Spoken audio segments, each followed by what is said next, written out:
ધોરણ 4 પાઠ નંબર 21 પર્યાવરણનો જગત મારા ઘરમાં. જો ખેંચતાણ. દરરોજની જેમ આજે પણ મમતાના ઘરમાં ઝઘડો શરૂ થયો કે ટીવી પર કયો પ્રોગ્રામ જોવો. તમારા ઘરમાં પણ ટીવી હોય તો તમે ભાઈ બહેન અથવા તો ભાઈ ભાઈ હોય તો બાજતા હશો. એક કે હું મારી પાસે રિમોટ રાખું, બીજો કે મારી પાસે, કેમ કે તમારા અલગ અલગ પ્રોગ્રામ છે ટીવીમાં. કોઈક છોકરાને કાર્ટૂન જોવું હોય તો કોકને કંઈક બીજું જોવું હોય, બરાબર. એવી રીતે મમતાના ઘરમાં પણ ઝઘડો શરૂ થયો. મમતાના ભાઈને ક્રિકેટ મેચ જોવો તો જ્યારે નાનકડી સેજલ છે એને પોતાના મનપસંદ ગીતો સાંભળવા હતા. મમ્મી ને કાકી આમ તો ખાસ સખીઓ છે, પણ એમની પણ પસંદગી જુદી જુદી છે. મમ્મીને સમાચાર જોવા ગમે તો કાકીને સિરિયલ જોવી ગમે. મમતાને કાર્ટૂન જોવું છે ને પપ્પાને ફૂટબોલ મેચ. પપ્પા કહે છે કે તેઓને સાંજે જ ટીવી જોવા મળે છે અને દરેક જણે ફૂટબોલ મેચ જ જોવી પડી. એના પપ્પા એમ કહે છે કે હું સાંજે જ ટીવી જોઈ શકું છું, બરાબર. એક સેજલ છે, બરાબર, એક એના મમ્મી ને કાકી છે, તો બધાને અલગ અલગ જાતનું જોવું હતું. એના પપ્પા છે ફૂટબોલ મેચ રાખે છે. શું તમારા ઘરમાં પણ પંખા, ટીવી, સમાચાર પત્ર, ખુરશી કે કોઈ બીજી વસ્તુ માટે ઝઘડો થાય છે? પંખા માટે પણ થતો હોય. એક જણાને ગરમી બહુ થતી હોય તો ફૂલ પંખો રાખે, એક જણાને ઠંડી લાગતી તો કે ઓછો પંખો રાખું. ટીવી માટે થતું હોય.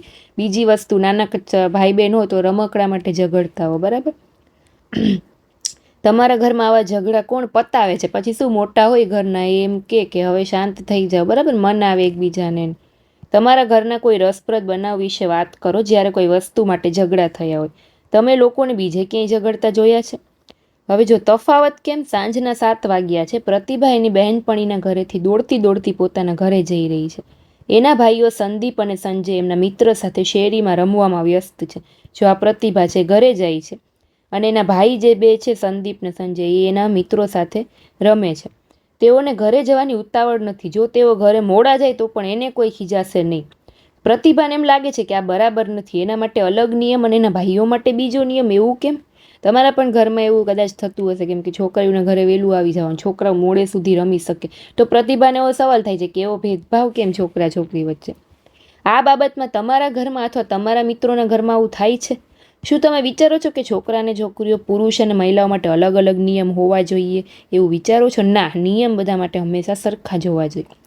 જો છોકરીઓએ છોકરાઓ માટેના અને છોકરાઓએ છોકરીઓ માટેના પરંપરાગત રીતે ચાલી આવતા નિયમો પાળવાના હોય તો શું થાય? વિચારો. હવે જો મીના કાકી વિશેની વાત છે.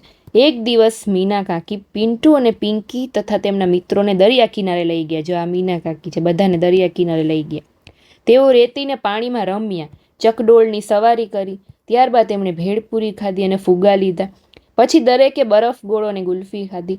ગુલ્ફી વેચનારે પૈસા લેવામાં ભૂલ કરી. એણે શું કર્યું? 7ના બદલે 5 ગુલ્ફીના જ પૈસા લીધા.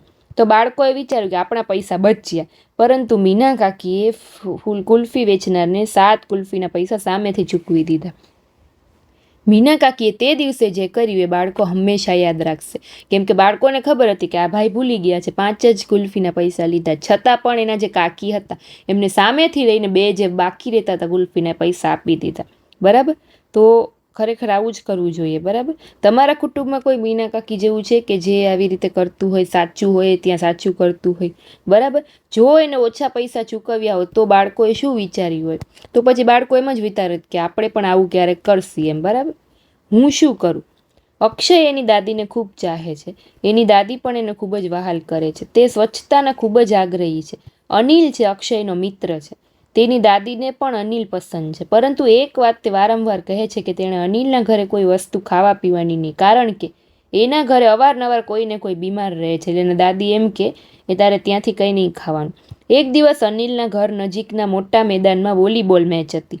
તે દિવસે ખૂબ ગરમી હતી અને દરેક જણ મેચ પછી ખૂબ થાક્યા હતા અને તરસ્યા પણ થયા હતા. તમે પણ બપોરે ગરમીમાં મેચ રમતા હો કે બહાર રમતા હો તો કેવી તરસ લાગે તમને. અનિલે બધાને એના ઘરે આમંત્રણ આપ્યું. અનિલની માતાએ બધાને પાણી આપ્યું. બધાએ પાણી પીધું. જ્યારે અનિલે પાણીનો પ્યાલો અક્ષયને આપ્યો ત્યારે અચાનક એના દાદીની વાત એને યાદ આવી કે અનિલના ઘરે તારે કંઈ ખાવા પીવાનું નહીં. અક્ષય છે અનિલ સામે જોઈ રહ્યો હતો. તે જાણતો નહોતો કે શું કરવું એમ. તમને શું લાગે છે અક્ષય શું કરશે? ના પાડી દેશે કે પી લેશે પાણી? અક્ષય કેમ ગૂંચવણમાં છે? તો કે એને સમજાતું નતું કે હું ના પાડું કે ખૂબ તરસ લાગી છે તો પાણી પી લઉં એમ. અક્ષયની દાદીએ એને અનિલના ઘરે પાણી પણ ન પીવાની ચેતવણી શું કામ આપી? તો કે એને એવું લાગ્યું કે એના ઘરના બધા ખૂબ માંદા રહે છે, તો એના ઘરનું કંઈ ખાઈ પીશે તો અક્ષય પણ બીમાર પડી જશે એટલે. તમારા મતે અક્ષય શું કરવું જોઈએ? તમને શું લાગે છે? તમે કમેન્ટ કરજો. જો હવે કોણ નક્કી કરશે? કરશન ખૂબ જ મોટા કુટુંબમાંથી આવે છે. કુટુંબમાં ખેતી અને પૈસાની બાબતનું તમામ કામ એના કાકા સંભાળે છે. કુટુંબના નાના મોટા તમામ નિર્ણયો પણ એવો જ લે છે. અત્યાર સુધી તો કરશન ખેતરમાં કામ કરતો, પરંતુ હવે એને કંઈક અલગ કરવું છે. એને બેંકમાંથી અમુક રૂપિયા લઈને અનાજ દળવાની ઘંટી લેવી છે. એમના ગામમાં ઘંટી નથી. કરશનને પોતાના પર વિશ્વાસ છે કે આ નવા કામથી એના કુટુંબને ખૂબ ફાયદો થશે. એને શું કરવું છે કે બેંકમાંથી રૂપિયા લઈ અને શું ઘંટી, અનાજ દળવાની જે ઘંટી આવે ને એ ખરીદવી છે. પિતાજીને તો તેણે મનાવી લીધા, પરંતુ એના મોટા કાકાની વાત સાંભળવા જ તૈયાર નથી. તમે જો કરશનની જગ્યા હોત તો શું કરો? તમે આવું કરત? ગામમાં ઘંટી નથી એટલે તમે પણ ઘંટી લેત? તમારી સાથે એવું ક્યારે થયું છે કે તમારે કંઈક કરવું હોય ને તમારા કુટુંબના વડીલો તમને મંજૂરી ના આપે? ઘણી બધી વખત એવું થયું હશે. તમારા પપ્પા અમુક વસ્તુની તમને ના પાડતા હોય, તમારા દાદા ના પાડતા હોય, બરાબર? તમારા ઘરમાં મહત્વના નિર્ણય કોણ લે છે? તો જે મોટા રહેતા હોય તમારા ઘરમાં તો એ લેતા હોય નિર્ણય. દાદા હોય તો દાદા, પપ્પા હોય તો પપ્પા. મીના અને રીતુ લંગડી રમી ઘરે જઈ રહી હતી. મીનાએ રીતુનો હાથ ખેંચીને કહ્યું, આવ મારા ઘરે. તો તારા કાકા ઘરે છે? જો તે હશે તો હું નહીં આવું, એવું રીતુએ કહ્યું. પણ તું આ શું કહે છે? કાકા તને પસંદ કરે છે. તે કહે છે કે તારી મિત્ર રીતુને ઘરે લઈ આવ.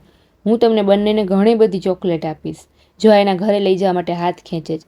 રીતુએ એનો હાથ મીના પાસેથી છોડાવી લીધો. મને તારા કાકાથી ડર લાગે છે. તે મારો હાથ પકડે છે તે મને ગમતું નથી. આટલું કહીને રીતુ ઘરે જતી રહી.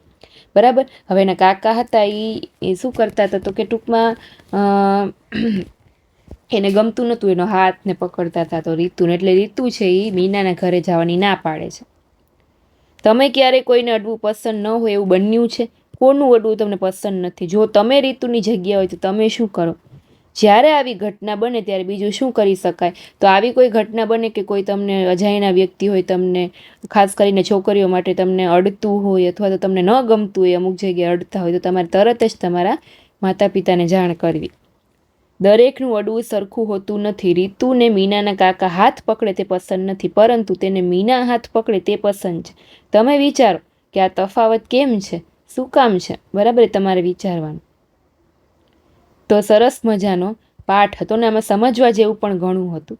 હવે ફરીએ પાછો આપણે ધોરણ 4 પર્યાવરણના 22મા પાઠમાં મળીશું. ત્યાં સુધી બાય બાય.